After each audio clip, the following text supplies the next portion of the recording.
Well, just around 24 hours to go before a big water shortage affects large parts of Johannesburg. The call from Randburg has been for residents to try and stock up on as much water as possible. The outage is expected to affect areas including Roodepoort, Randburg, Soweto, and other surrounding areas. Our reporter Nqobile Madlala is in studio with more on the story.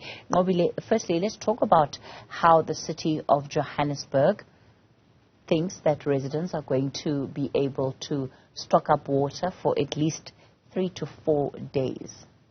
Well, at this point, I think really they're looking at the fact that you need water to drink, but I don't think they're going as far as thinking about how you're going to bath.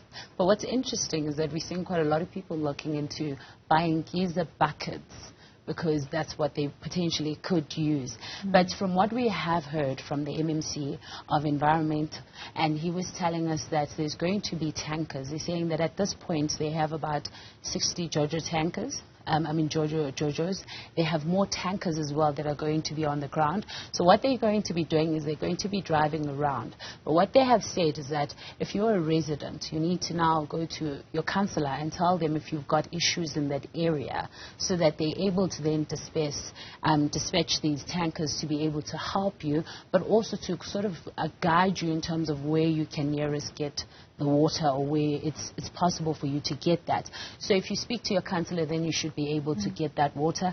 But they're saying in this time, because it becomes very vital for this process to take place by Randburg, they do need a lot of communication from the community to say this is what we need, when we need it, how is it looking on the ground. But I mean, a lot of other people are just hoping that this will only be like a low pressure and not necessarily meaning that there's a shutdown completely. There have been concerns about this maintenance work, in particular because, of course, we've had a change in the weather. It's gotten so much colder, and people are asking questions about whether, you know, it's still the right time. Any possibility that they could consider delaying this maintenance work at this point?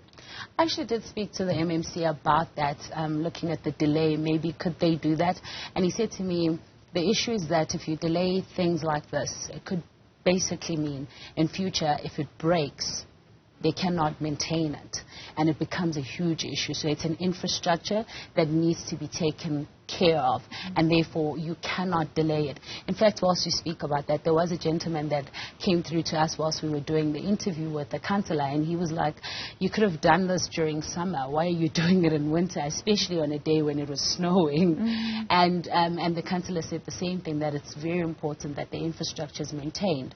So this becomes something that they welcome. They've said that they've been on back-to-back meetings, speaking to Randburg, speaking to Joburg Water, speaking to all various officials to just look in terms of how this can be better worked out. Let's talk about then the residents that have, of course, now have to brace themselves for at least 4 days without water. I understand that even once the system is back up and running again in some areas, it may take an additional 2 to 3 days for that water to reach them. Well, so now that also depends on load shedding. So if there's an issue of load shedding, then that might be an issue. I mean, we've seen this in the past where there's been a maintenance, and then after the maintenance, you find that there was load shedding, and at that time, then they're not able to pump water. So most of these areas that are high-lying are the areas that are mostly worried. If you look at the south where we were, in Ward 54, those are from high-lying areas. We have seen also happening in Glen Vista quite a lot of times in North Cliff as well. They've had issues where you cannot pump water up. Even in Ekurhuleni, we've seen that where they cannot pump water up. So it becomes very important that at 5 a.m. that they're saying they're going to be done on Friday, that there is some power that is going to be able to pump the water up. But the MMC said that at this point they are looking into not emptying the reservoirs, so to leaving so much of water so that they're able to immediately attend to that recovery after the 58 hours. But of course that just depends on what happens. And of course if you look at the south, when you speak to the people there, the business people were saying that they cannot trust anymore, because in the past they've seen how long it has taken. In fact, the councillor there said they're even looking into 10 more days where they're probably going to be struggling with water after the maintenance. Well, hopefully it's not going to take take that long for the system to sort of go back to normal. And Nqobile Madlala, thanks for coming into studio to break down some of those processes in as far as the water cuts then as a result of scheduled maintenance and how those will be affecting parts of the city.